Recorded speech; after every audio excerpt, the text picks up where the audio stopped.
Here. Stein, Here. Mormon, Here. Piper, Here. Williamson, Here. Gray, Here.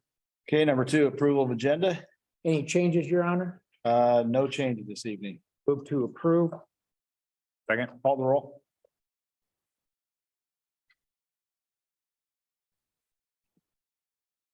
McGinn, Yes. Stein, Yes. Mormon, Yes. Piper, Yes. Williamson, Yes. Gray, Yes. Bird, Yes.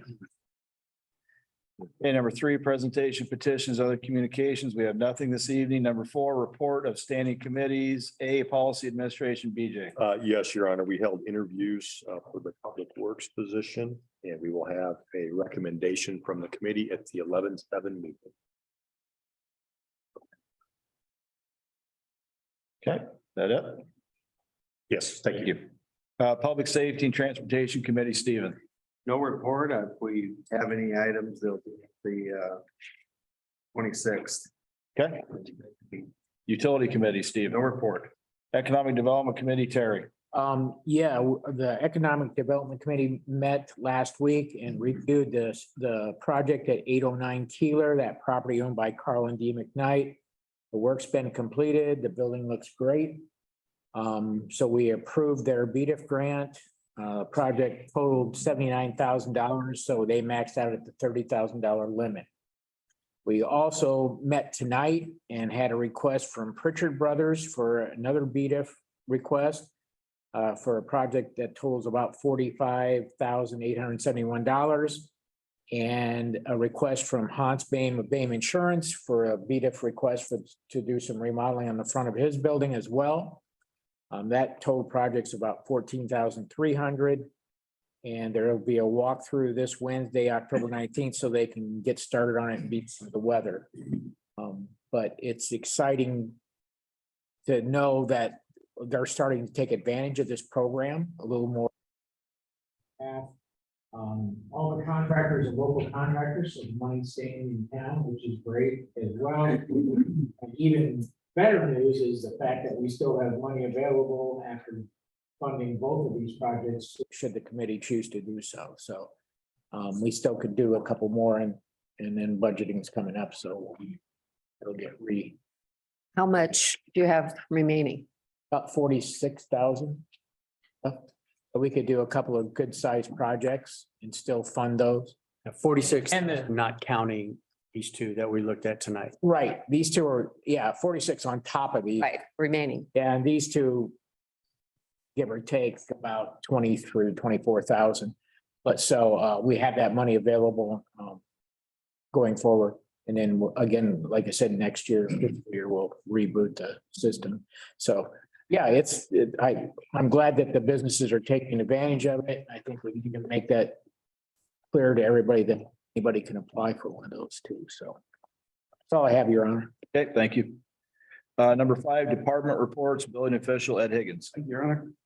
On the agenda, we have items from P and Z from last week, the meeting. The first one is a valley vacation request from Josh Shady, 1108 Marion Street. Familiar with the area, this is the old Hopkins trucking land. He bought that land right across the street from me. He's got a trucking business himself. There's an alleyway actually that goes through this gravel, like a gravel parking lot.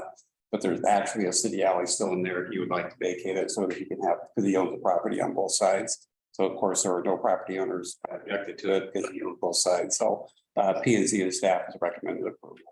So moved. Second, call the roll.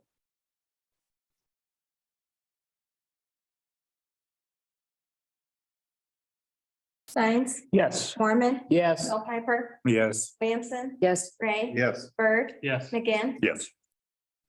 The next item is another alley vacation. There's actually two alleys.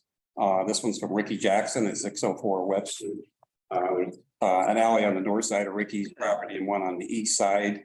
There were property owners, adjacent property owners on these. They were contacted and said they have no objection to the alley vacation request from Mr. Jackson. So again, P and Z and staff is recommending approval. So moved. Second, call the roll. Stein, Yes. Mormon, Yes. Piper, Yes. Williamson, Yes. Gray, Yes. Bird, Yes. McGinn, Yes. Next item is, we'll bring you back.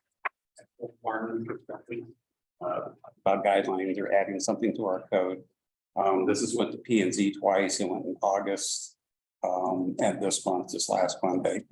Both times they had a pretty lengthy discussion on talking about what they might want to do, whether they want to do anything at all. And what it boiled down to is they decided at this point, they're not going to make any recommendations, make any changes, just kind of the status quo.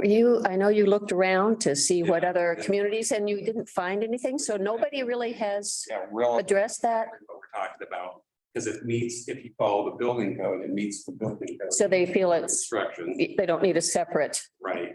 But I think the whole idea of this whole thing, I think what the issue came up was being used as a residential, the primary residence. Correct. For residents, residential structure. So they didn't make any recommendations. I think we have somebody in the audience. Yeah, we do. Talk about it. This gentleman, if you can stand up and So for those of you who don't. you give everybody your name and Yeah, my name is Nick Zelber and here recently, my wife and I came up here tonight. Purchased Carpenter Construction, who's a focus rate dealer in this area and has been for 48 years. So we're relatively new to the post frame industry. This is kind of caught me off guard. First month in business that this is taking place, and we're really here to just kind of understand further why the moratorium is in place, what complaints were brought forth by the citizens, to understand why post frame construction of that framing technique is suspended. don't you think, because I had a lengthy discussion, I learned quite a bit on the phone talking with him. Don't you think a lot of it was complaint driven just due to the looks of it, not the construction type? Right. And he told me, he gave me some great ideas. There's things that we could require. I mean, they cite them, they do all different kinds of things with these things, make them, brick them. Yep. And that's I mean- correct. That's exactly where it came from was. You know, because I think the biggest complaints, the only complaints I've ever had were people are like, I look out my window, I see a 16-foot Right. wall and it's just a metal building. Yep. Where if we were going to allow some of this type of, which we do currently allow, we just have a moratorium on it. But maybe we could, instead of recreating the whole thing and saying, no, you can't do it, maybe we could say, okay, if it's a garage, you got to do this. If it's a resident, if it's going to be your residence, you got to do so much or do this to make it look, because it's all about the looks, I think. You and I talked about it. There's a couple in town here that I think look terrible. I think the two that brought the most complaints, they have no overhang. Right. They look like an agricultural type building in the middle of town. That was my concern is just the having it fit into already had a farm building that didn't fit. And I think, just having some kind of guidelines that Yeah, and it doesn't have to. be- expectations for that. I mean, I wouldn't want it to be real strict, but I also wouldn't want it to just be a, Tom, you live next to one or close by, right? Next to the warehouse. Yeah. So that's right. And they have dressed the front of it up, they put, flower beds, landscaped it. Yeah. And it looks nice on the front, but it gives the appearance of a metal warehouse, right, next to it caused one neighbor to sell out and move, because he was right on top of it. Didn't you folks, when Sharman put those two buildings up on 10th and Story for storage, wasn't it required they had to have a brick, artificial brick look on the front of it? For commercial. Yeah, that was for commercial. We still have that to this day. Yeah. But I mean, But if we're talking about what you can do to a metal building. but I think if you're talking residential, maybe if we had a few guidelines. Or a wainscoting or something like that, And I think you'd have to identify, is it a garage or a shed or is it a residence? Because those things seem to turn into. Right, and it isn't mentioned in the zoning ordinance, but in the building code, it's the type of construction, Yeah, which doesn't differentiate from any Nice other type. looking ones. yeah, because my main thing is I don't want to hamper. Talk about how I was in there today. Yeah. They're doing about half of that building is gonna be residents. Yeah, it's Stories, I mean, it's gonna be nice. They got a lot of nice windows on the east side of it now. Yeah, the other side looks like we're. I just don't want, Yeah. we don't want to tie, I don't want to tie somebody's hands from they just saying we can't build these things.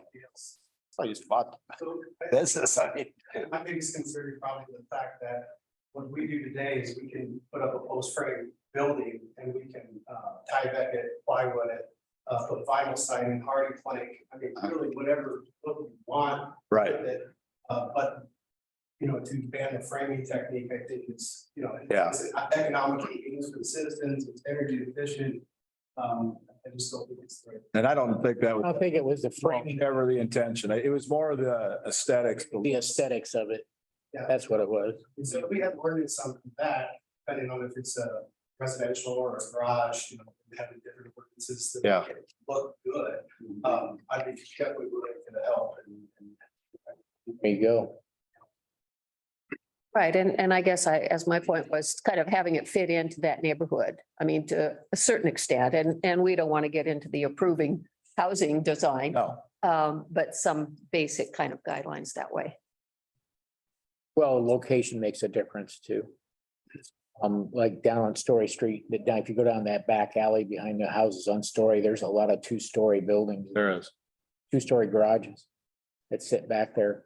And some of them are in bad shape. We put a two-story pole building there, it'd look a lot better. But I think it's the aesthetics. It wasn't the way, not the framing or Yeah. it was constructed. It was just strictly how it looked. Seldom. Is my understanding that on vacant lot, you can't build a garage without constructing a house. Correct.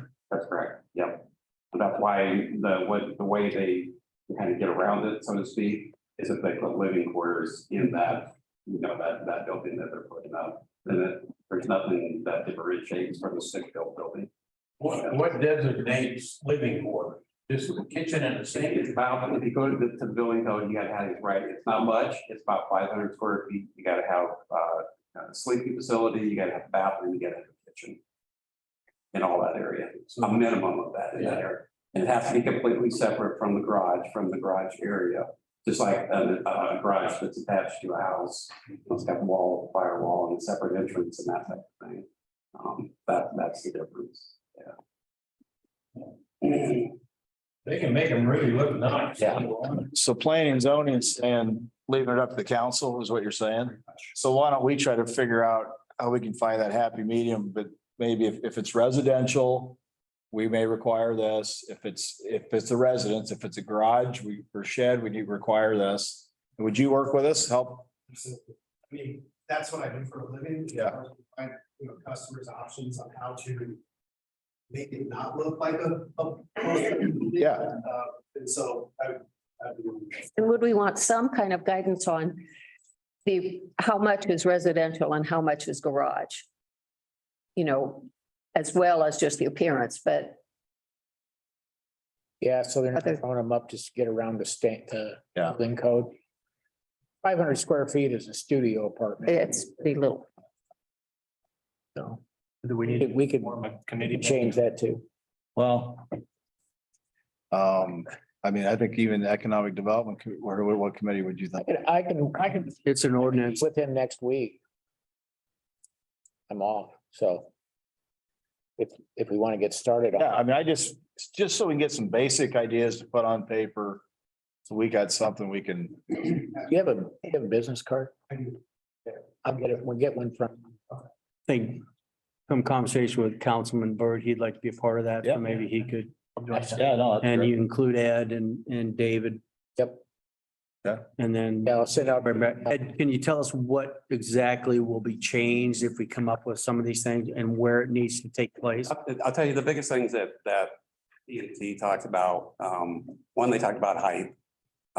Where I mean, I think that's a fine line. Jim even said that he was at our meetings that, you know, a regular house could be 45 feet tall in a residential area. It's a two-story house. So I mean, how did we define the difference in a pole frame, you know, construction as opposed to a stick frame as far as the height? But they talked about appearance as far as doing a brick facade or doing wainscoting or something to break it up with overhangs so that they have overhangs and it looks like a house. Windows. Yeah, yeah. I mean, you gotta make it look like, it, you know. Yeah. A door, yeah, that's good. Hammer out some guidance Yeah. pretty quick. Yeah, I think so too. You know, with your assistance, that should go pretty quick. So this is what I've written down from what I've heard from the conversation. Brick facing on the front, certain amount. I know on commercial, it's 30%, correct? Yep. Number of windows, landscaping, overhang. One thing that's been brought up past is a porch on the front. I don't know if that's something you want to tackle. And then require living quarters right now. From what Ed said, it's 500 square feet. Do you want to increase that minimum? But I don't know if you want to just define it as just brick, do you? Can you use other, there's a lot of other materials. He has other options. Other medium, as long as it's not, Yeah. Modern materials or something like that. Yeah. like you said, ready board, vinyl siding, they can do all kinds of stuff. And I think if you put vinyl, it looks pretty good, vinyl siding. So is it the zoning that we're changing? Or are we creating a new ordinance? Yeah, you would probably have it somewhere in the zoning ordinance. Breaking ground. Yeah, but In the zoning, yeah. a new one? Yep. Yeah, and we'll run it by legal to make sure they can be enforced. Well, would need a motion to suspend the moratorium. Were we gonna do that now and then come up with other suggestions later so things can get moving again? To keep the moratorium, well, Well, we can make this happen pretty quick, I would think. Is this stopping you from building right now? Readings. Passing of the ordinance. I mean, it depends on how soon you get, I mean, you could bring something back as soon as the November 7th council meeting.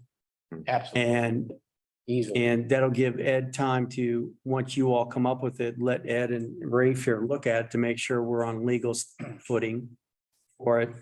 And they can whip out an ordinance really quick. They could bring maybe an example of one to look at on the 7th. You'd have the first reading on the second meeting in November. By the end of December, you have an ordinance, if you so choose. I know when we were looking at the wellness center and using that type of construction, you would have never known it was. Right. With what they can do. It's just a cheaper, faster construction method is all. Yeah, I don't want to be very burdensome at all. I hate to be the aesthetics police on a person's home,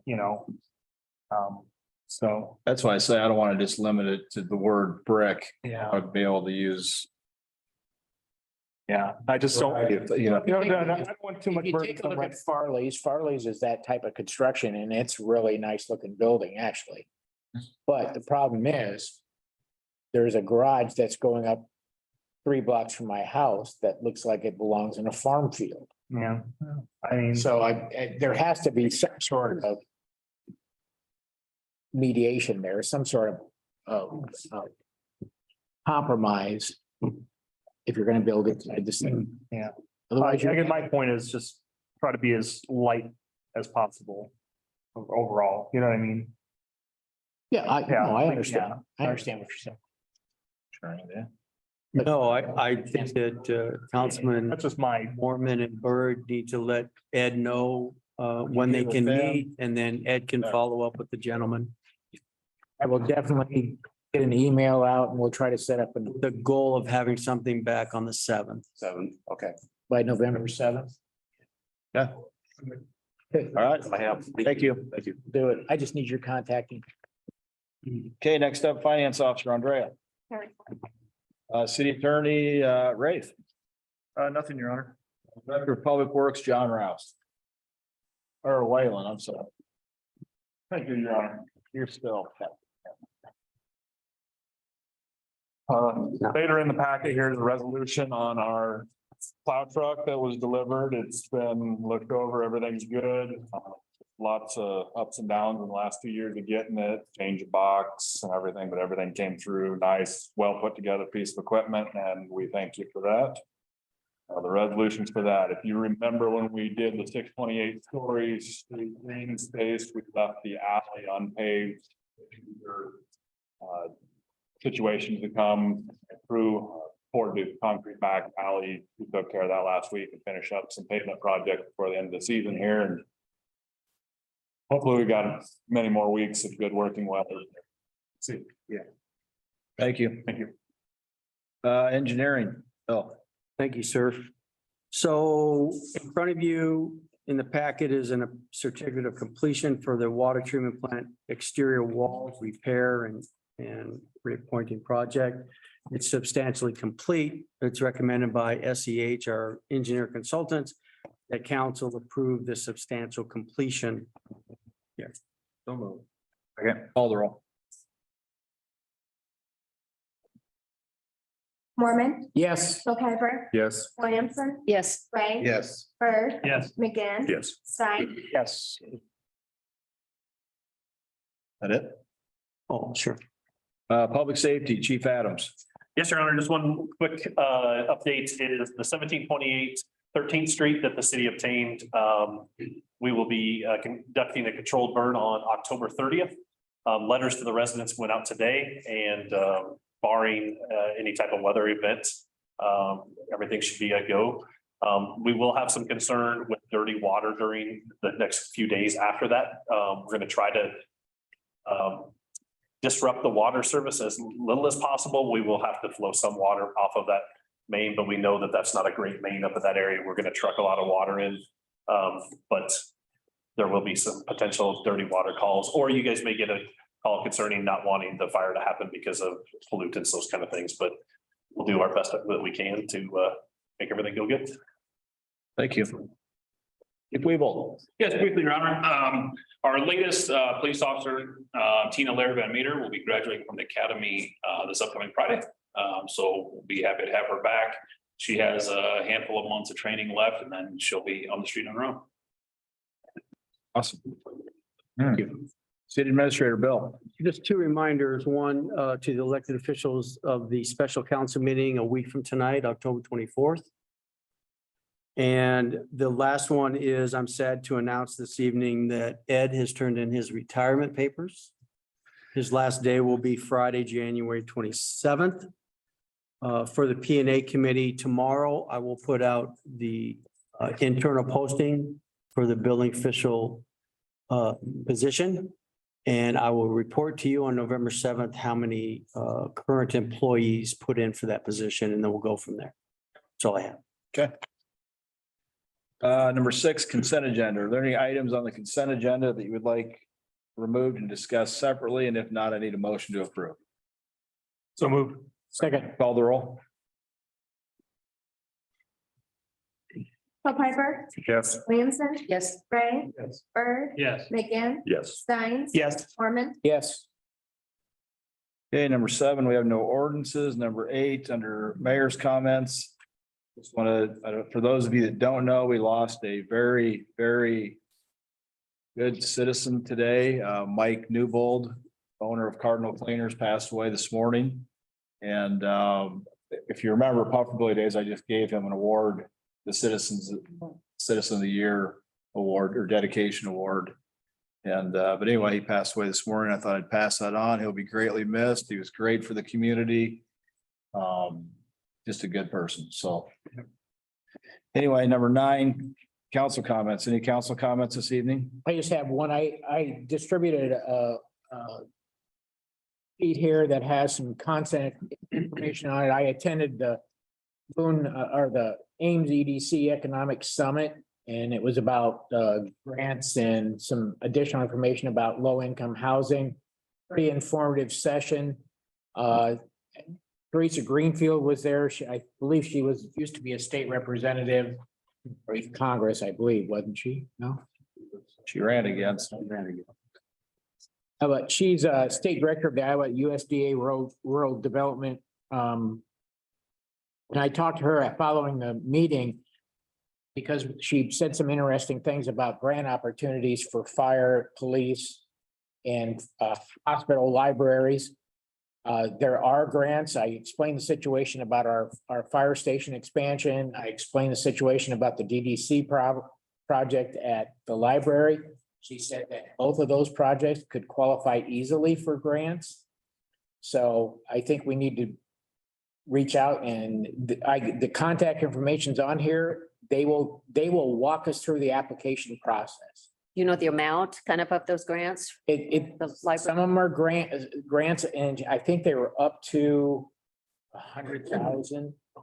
But it varies, and some of them are low interest loans, but either way, we need to explore the possibilities, even if it's 50,000. With the library, that's a.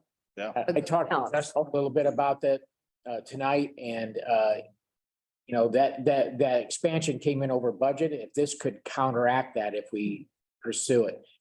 Greg Picklap and